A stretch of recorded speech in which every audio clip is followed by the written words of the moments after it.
Arrivals Men Apparels near Town Square, Vandoor, Kaligav, Perambara. Indian ഭരണഘടനയെ നരേന്ദ്രമോദി സർക്കാർ വ്യവസ്ഥാപിതമായി തകർക്കുകയാണെന്ന് മുൻ കേന്ദ്രമന്ത്രിയും രാജസ്ഥാൻ എംഎൽഎയുമായ സച്ചിൻ പൈലറ്റ്. ജനങ്ങൾക്ക് വേണ്ടി ഭരിക്കേണ്ട സർക്കാർ ചിലർക്ക് വേണ്ടി ഭരിക്കുകയാണെന്നും സച്ചിൻ പറഞ്ഞു. രാഹുൽ ഗാന്ധിയുടെ തെരഞ്ഞെടുപ്പ് പ്രചരണാർത്ഥം UDYF വണ്ടൂരിൽ നടത്തിയ യുവ ന്യായ് സമ്മേളനം ഉദ്ഘാടനം ചെയ്യുകയായിരുന്നു അദ്ദേഹം. മോഹന വാഗ്ദാനങ്ങൾ നൽകിയാണ് 2014 BJP അധികാരത്തിൽ വന്നത്. എന്നാൽ അതിലൊന്നുപോലും നടപ്പാക്കാൻ അവർ ശ്രമിച്ചില്ല. BJPയെയും മോദിയെയും എതിർക്കുന്ന ഒരേയൊരു വ്യക്തി രാഹുലാണ്.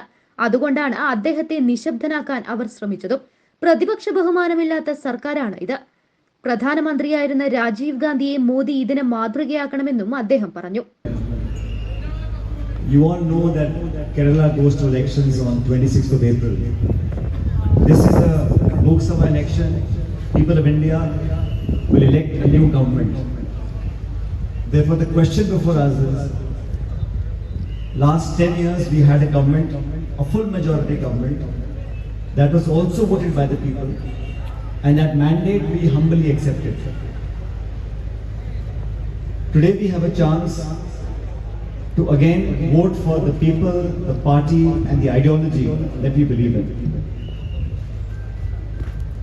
In 2014, when the BJP was fighting the elections, Manmohan Singh Ji was Prime Minister. I was a member of his cabinet.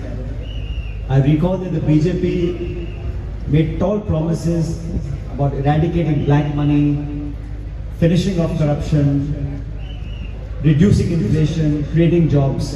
And people of India believed those promises. Not once, but twice.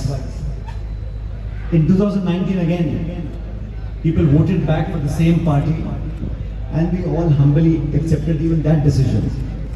But 10 years later, we have to ask ourselves this question, and we have to think about what we have gained and what we have lost.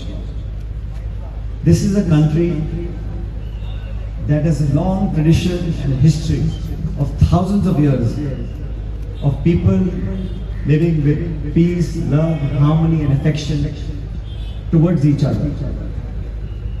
In the last 10 years, there has been a systematic effort to undermine the constitutional bodies in this country.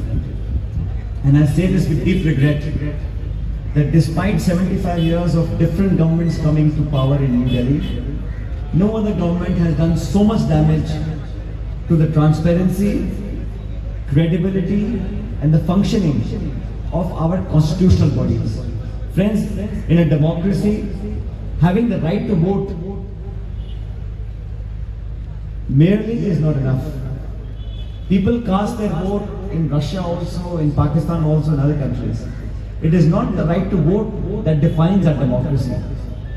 What makes our democracy and our republic strong is the constitution body that we have created for 70 years. We have nurtured those bodies, whether it's election commission, whether it's judiciary, whether it's the bureaucracy, even the media. Last few years, there has been a systematic attack on the credibility and the faith that people have. When the Supreme Court of India passes a judgment, the highest court of the land, when a bench of Supreme Court gives a verdict, that verdict is acceptable to all parties, all individuals, because we all believe that Supreme Court is the final word on all disputes. It is not that the Supreme Court judges come from the skies. It is because that institution has value for us. You all have faith that whatever the Supreme Court decides, we will abide by that. We may like it, we may dislike it, we may agree or disagree, but we believe in what is being said by the highest court of the land. Then there will be chaos in this country.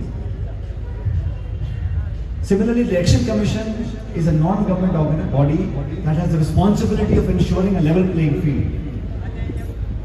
When the elections are announced, every party, every candidate must have equal opportunity to reach out to the people.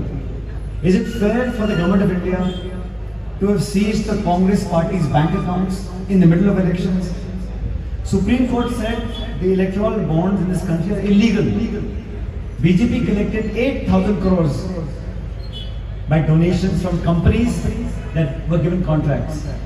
Election bonds are illegal, Supreme Court has said.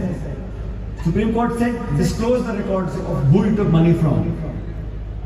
Government of India says we need 4 months to get the data. Then Supreme Court got angry. Within 2 days, you have to disclose of where you took money from, donations from. And now BJP says we were using election bonds to increase transparency. If you wanted to increase transparency, then why hide the names? The question amongst us friends, and I say this with a lot of responsibility, is that we have to elect a government that works for the people. The UPA government. കേരളത്തിൽ ഭരണവിരുദ്ധ തരംഗമുണ്ടാവുമെന്നും 20 സീറ്റും UDF നേടുമെന്നും അദ്ദേഹം കൂട്ടിച്ചേർത്തു. Wandoor taxi സ്റ്റാൻഡിൽ നടന്ന പരിപാടിയിൽ youth league ദേശീയ organising secretary TP Ashraf Ali അധ്യക്ഷത വഹിച്ചു. യൂത്ത് ലീഗ് സംസ്ഥാന അധ്യക്ഷൻ സയ്യിദ് മുനവർ അലി ശിഹാബ് തങ്ങൾ മുഖ്യാതിഥിയായിരുന്നു. PV Abdul Wahab MP, AP Anilkumar MLA, youth Congress സംസ്ഥാന അധ്യക്ഷൻ രാഹുൽ മാങ്കൂട്ടത്തിൽ, DCC അധ്യക്ഷൻ VS ജോയ്, മുസ്ലിം ലീഗ് ദേശീയ secretary CK Zubair, Mustafa Abdul Latheef, P Khalid, KC Kunhimuhammed, Sufiyan Cheruvadi, നിസാജടപ്പറ്റ, MT അലി നൌഷാദ്, സക്കീർ ഹുസൈൻ, OK അനീസ് തുടങ്ങിയവർ പ്രസംഗിച്ചു. News bureau, Wandoor. Real fruit power, real juices from Dabur.